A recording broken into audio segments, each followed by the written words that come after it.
Hi welcome back friends, I hope आप सब मस्त होंगे। फ्रेंड्स, एज नो हम लोग होमोफोन्स पढ़ रहे हैं और आज वंस अगेन हम लोग होमोफोन्स को ही पढ़ने वाले हैं। और जो भी प्रीवियस ईयर में या एग्जाम के पॉइंट ऑफ व्यू से जो भी इम्पोर्टेंट्स हैं उन्हीं होमोफोन्स को हम लोग पढ़ रहे हैं और पक्का इन्हीं में से एक होमोफोन्स आपको आपके क्वेश्चन में ज़रूर देखने को मिलेगा। तो देखते हैं फ्रेंड्स। सबसे पहले मैंने लिखा है कुछ यहाँ पर होमोफोन्स को। तो सबसे पहला वर्ड जो है वो है ब्रेक एंड ब्रेक। एक ब्रेक होता है BREAK। इस ब्रेक का मतलब होता है तोड़ना, BRAKE। इस ब्रेक का मतलब होता है गाड़ी, जैसे जो बाइक होता है उसमें ब्रेक जो लगाया जाता है उस ब्रेक को हम यहाँ पर मेंशन किए हैं। तो BRAKE का मतलब क्या होता है? ब्रेक लगाना। BREAK का मतलब क्या होता है? इसका मतलब होता है तोड़ना। तो सेंटेंस यूज किस तरीके से होगा देखते हैं।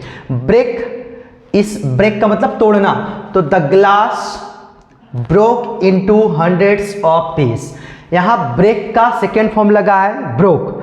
कोई दिक्कत नहीं है, आप किसी भी फॉर्म का प्रयोग कर सकते हैं। वो सेंटेंस में जो भी सेंटेंस होगा वो टेंस के हिसाब से ही डिपेंड करता है। आप इस शब्द को मेंशन करो बस, उसका कोई सा भी फॉर्म हो, उसका एक सही सेंस निकले सेंटेंस में, और कोई सा भी फॉर्म हो। तो the glass broke into hundreds of peace. कहने का मतलब ये हुआ कि जो गिलास है वो गिलास जो है टूट गई है और उसके 100 टुकड़े हो गए।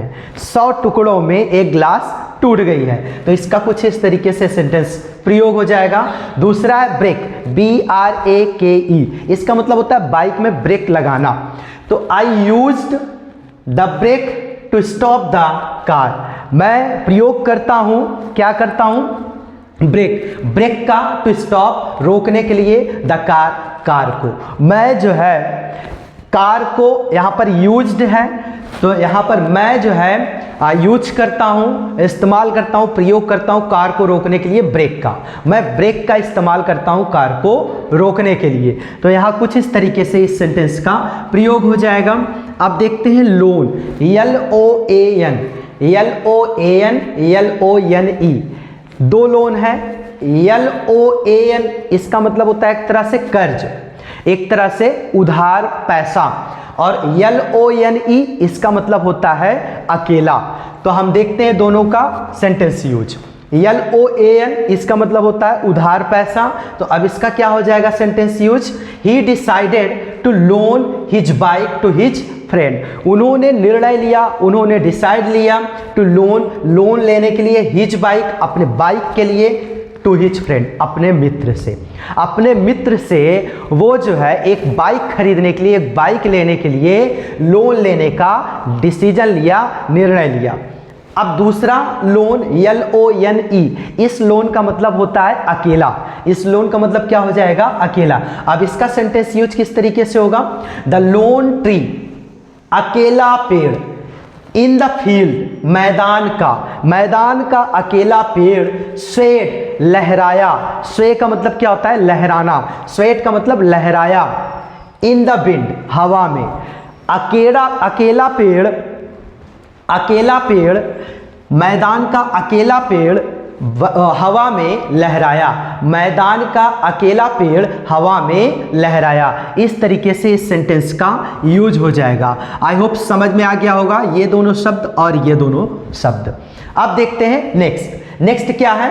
वेल, VALE, WAIL और VEIL, तीन शब्द हैं और तीनों शब्दों को एक जैसे हम प्रोनाउंसिएट करते हैं, बट तीनों में फर्क है स्पेलिंग का, मतलब का, सेंस का, अर्थ का। हम लोग देखते हैं VALE। इस वेल का मतलब होता है घाटी। वेल का मतलब क्या हो जाएगा? घाटी। A vale refers to a valley. एक घाटी दूसरे घाटी को संदर्भित करती है। रिफर्स का मतलब संदर्भित करना, संकेत करना। एक घाटी दूसरे घाटी को क्या कहते हैं? संदर्भित करती है। एक घाटी दूसरे घाटी को संदर्भित करती है। ये हो जाएगा इसका सेंटेंस यूज। अब देखते हैं WAIL। अब देखते हैं WAIL। इस वेल का मतलब क्या हो जाएगा? इस वेल का मतलब हो जाएगा विलाप, दुख, संताप, पीड़ा। तो अब देखते हैं WAIL, इसका मतलब क्या हो जाएगा? बिलाप। इसका मतलब क्या हो जाएगा? बिलाप। WAIL, well. वेल का मतलब क्या हो जाएगा? बिलाप, संताप, पीड़ा। तो अब इसका कैसे सेंटेंस यूज होगा? The city was filled with a well of police sirens. मतलब कि जो सिटी है, जो शहर है, वो फील्ड हो गई है, वो भर गई है विद द वेल, पीड़ा से, ऑफ पुलिस सायरन्स, पुलिस के सायरन से। पुलिस के सायरन से जो सिटी है वो पीड़ा से, दुख से भर गई है। वेल, दुख से भर गई है। अब VEIL, VEIL का मतलब हो जाएगा घूंघट, घूंघट। अब इसका प्रयोग कैसे होगा? हर फेस वाच कवर्ड बाय ये वेल। उसका जो चेहरा है वो घूंघट से ढका हुआ है। उसका जो चेहरा है, उसका जो फेस है वो घूंघट से ढका हुआ है। आई होप तीनों शब्दों का मतलब आप लोगों को समझ में आ गया होगा। VALE दैट मीन्स घाटी, WAIL दैट मीन्स बिलाप, VEIL दैट मीन्स घूंघट। अब देखते हैं नेक्स्ट, इन तीनों शब्दों का डाउट क्लियर हो गया। अब देखते हैं वेयर, वेयर, BEAR और BARE, इन दोनों का मतलब क्या होगा? BEAR, इस बियर का मतलब होता है सहना या एक तरह से सहन करना। तो अब इसका क्या हो जाएगा sentence use? I can not bear him, I can not bear him, मैं उसको सहन नहीं कर सकता हूं, मैं उसको सहन नहीं कर सकता हूं। ये इस तरीके से इसका सेंटेंस यूज हो जाएगा। नेक्स्ट है वेयर, BARE, इसका मतलब होता है विदाउट क्लोथ्स, दैट मीन्स नंगा। अब इसका क्या होगा? He was where from the waist up, वो कमर के ऊपर तक नंगा है, वो कमर के ऊपर तक नंगा है। यहां पर वेस्ट का मतलब क्या हो जाएगा? वेस्ट का मतलब हो जाएगा कमर, और अप का मतलब ऊपर। कमर के ऊपर तक वो क्या है? नंगा है। तो इस तरीके से इन दोनों शब्दों का सेंटेंस यूज हो जाएगा। आई होप समझ में आ गया होगा। अब देखते हैं नेक्स्ट, सेल, सेल, CELL, इस सेल का मतलब क्या होता है? बैटरी, या CELL, इस सेल का मतलब एक होता है कोशिका, और दूसरा सेल है SELL, इस सेल का मतलब होता है बेचना। अब देखते हैं दोनों का सेंटेंस यूज किस तरीके से होगा। CELL, इसका मतलब यहां पर हम लोग बैटरी समझेंगे।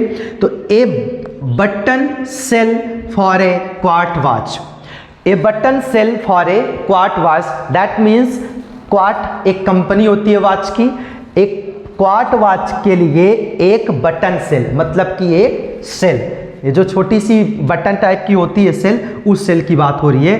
तो क्वार्ट घड़ी के लिए एक सेल। नेक्स्ट है सेल, SELL, सेल का मतलब होता है बेचना। अब इसका यूज कैसे होगा? He will sell his car tomorrow, he will sell his car tomorrow, he will sell his car tomorrow, that means वो अपने कार को कल बेच देगा, वो कल अपने कार को बेचेगा। ये हो जाएगा इन दोनों शब्दों का फर्क और सेंटेंस यूज। अब देखते हैं नेक्स्ट और last, cease, cease, cease, CEASE, इस सीज का मतलब होता है रोकना। SEIZE, इस चीज का मतलब होता है जब्त करना, पकड़ना। तो अब देखते हैं इसका यूज किस तरीके से होगा। CEASE, इसका मतलब क्या होगा? रोकना। The fighting along the border has ceased, मतलब कि जो बॉर्डर के बीच में जो फाइटिंग है, जो लड़ाई है, वो क्या हो गई है? वो रुक गई है, वो रुक गई है। और दूसरा क्या है? सीज, सीज का मतलब होता है पकड़ना या जब्त करना। This is an opportunity, this is an opportunity, यह एक अवसर है। दे, उन्हें, मस्ट, चाहिए, सीज विद बोथ हैंड्स, मतलब कि यह एक अच्छा अवसर है, यह एक अच्छा मौका है उन्हें दोनों या दोनों हाथों या रंगे हाथों से पकड़ने का। यह एक अच्छा अवसर है उन्हें दोनों हाथों से पकड़ने का। सो फ्रेंड्स, आई होप आप सबको समझ में आ गया होगा। मैं एक सेकंड के लिए हट जाता हूं, आप लोग स्क्रीनशॉट ले लीजिए और फिर मिलते हैं एक नेक्स्ट वीडियो में। तब तक के लिए very very thanks a lot.